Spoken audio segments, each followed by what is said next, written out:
স্বরাষ্ট্র উপদেষ্টা অবসরপ্রাপ্ত লেফটেন্যান্ট জেনারেল মোহাম্মদ জাহাঙ্গীর আলম চৌধুরী বলেছেন, ডেভিল হান্ট অপারেশনে আশানুরূপ অস্ত্র উদ্ধার হয়নি।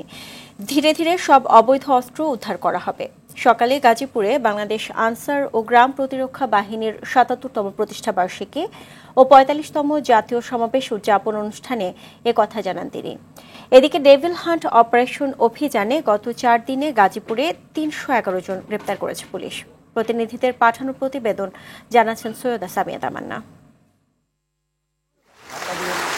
ডেভিল হান্ট অপারেশনে আশানুরূপ অস্ত্র উদ্ধার হয়নি বলে জানিয়েছেন স্বরাষ্ট্র উপদেষ্টা মোহাম্মদ জাহাঙ্গীর আলম চৌধুরী। সকালে গাজীপুরে বাংলাদেশ আনসার ও গ্রাম প্রতিরক্ষা বাহিনীর ৭৭তম প্রতিষ্ঠাবার্ষিকী ও ৪৫তম জাতীয় সমাবেশ উদযাপন অনুষ্ঠানে গিয়ে একথা জানান তিনি। এ সময় ধীরে ধীরে সব অবৈধ অস্ত্র উদ্ধার করার কথাও জানান তিনি। যত পরিমাণ আপনারা আশা করছিলাম অতগুলি হয় নাই, আস্তে আস্তে উদ্ধার হবে।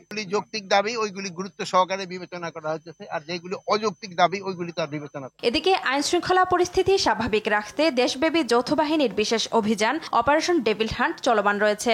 অভিযানে নতুন করে গাজীপুরে ৪৮ জন সহ এখন পর্যন্ত জেলায় ৩১১ জন গ্রেফতার হয়েছে। গত রাতে আমরা অ্যারেস্ট করেছি আরো ২১ জন।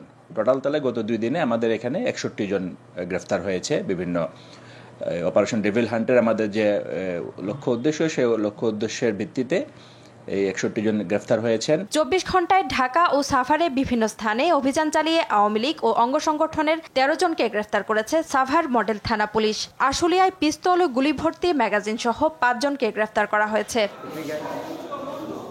ময়মনসিংহে জেলা জুড়ে অভিযানে ২২ জনকে গ্রেফতার করা হয়েছে। চুয়াডাঙ্গায় গ্রেফতার করা হয় ৭ জনকে। মেহেরপুর জেলার ৩ থানার পৃথক ৩টি অভিযানে ৩ জনকে গ্রেফতার করে পুলিশ।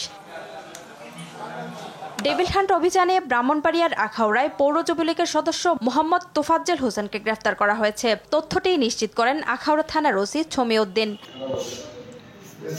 সৈয়দা সামিয়া তামান্না, RTV।